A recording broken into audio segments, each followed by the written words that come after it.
অনেকদিন ধরে গোয়া যাওয়ার প্ল্যান করছিলাম, তাই দিওয়ালিতে ঠিক করেছিলাম যেহেতু ছুটি ছিল আমাদের দুজনে, তাই গোয়াতে যাব। তো 17 তারিখে ভোর 4টে নাগাদ আমরা নর্থ গোয়ার উদ্দেশ্যে রওনা দিলাম। আর রওনা দেওয়ার আগে আমরা ম্যাপে দেখে নিয়েছিলাম পুনে রোডের ওখানে প্রচণ্ড ট্রাফিক ছিল, তাই আমরা NH 66 ধরে রওনা দিলাম। তো গাড়িতে উঠেই আমার পেয়ে গেছিলো ঘুম, তো আমি ঘুমিয়ে পড়লাম। ধীরে ধীরে 6:30 নাগাদ দেখি ভোরের আলো ফুটছে। তারপরে 9টা নাগাদ এক জায়গায় দাঁড়িয়ে করে নিলাম ব্রেকফাস্ট, যেহেতু খিদে পেয়ে গেছিলো।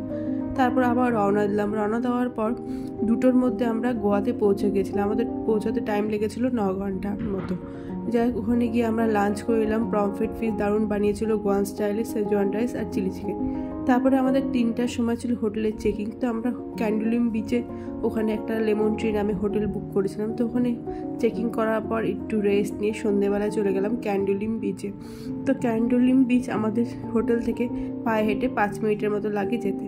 তো ওখানে গিয়ে শ্যাকে বসে চা আর ফ্রেঞ্চ ফ্রাই খেলাম, কেননা প্রচণ্ড ঠান্ডা লেগে গেছিলো, তাই চা খেলাম। আর চায়ের দাম দিয়েছিল প্রচণ্ড বেশি, কিছু করা ছিল না। যাই চা খেয়ে তারপর রাতের বেলা ফিশারম্যান কোভস থেকে ডিনার করে চলে আসলাম।